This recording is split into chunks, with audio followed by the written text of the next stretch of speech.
أنهن الياقوت والمرجان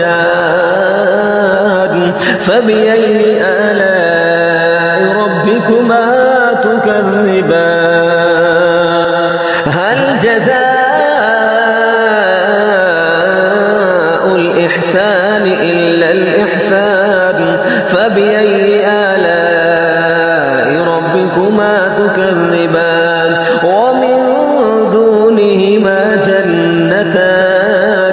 فبأي آلاء ربكما تكذبان مدهامتان فبأي آلاء ربكما تكذبان فيهما عينان نضاختان فبأي آلاء ربكما تكذبان فيهما فاكهة ونخل فبأي آلاء ربكما تكذبان فيهن خيرات حسان فبأي آلاء ربكما تكذبان حور مقصورات في الخيام فبأي آلاء ربكما تكذبان لم يطمثهن إنس قبلهم ولا جان فبأي آلاء ربكما تكذبان متكئين على رفرف خضر وعبقري حسان فبأي آلاء ربكما تكذبان تبارك اسم ربك ذي الجلال والإكرام بسم الله الرحمن الرحيم الرحمن علم القرآن خلق الإنسان علمه البيان الشمس والقمر بحسبان والنجم والشجر يسجدان والسماء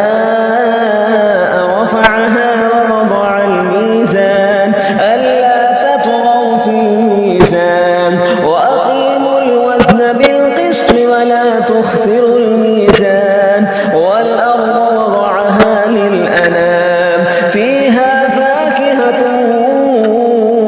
والنخل ذات الأكمام والحب ذو العصف والريحان فبأي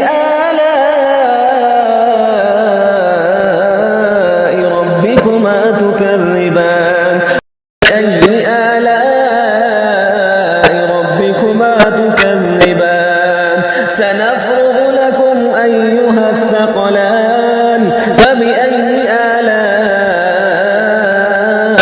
ربكما تكذبان يا معشر الجن والإنس إن استطعتم أن تنفذوا من أقطار السماوات والأرض فانفذوا لا تنفذون إلا بسلطان فبأي آلاء ربكما تكذبان يرسل عليكما شواظ من نار ونحاس فلا تنتصران فبأي آلاء ربكما تكذبان فإذا انشقت السماء فكانت وردة كالدهان فبأي آلاء ربكما تكذبان فيومئذ لا يسأل عن ذنبه إنس ولا جان خلق الإنسان من صلصال كالفخار وخلق الجان من مارج من نار فبأي آلاء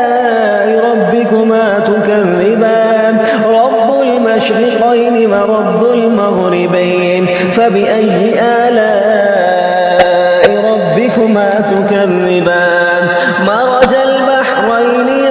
يلتقيان بينهما برزخ لا يبغيان فبأي آلاء ربكما تكذبان يخرج منهما اللؤلؤ والمرجان فبأي آلاء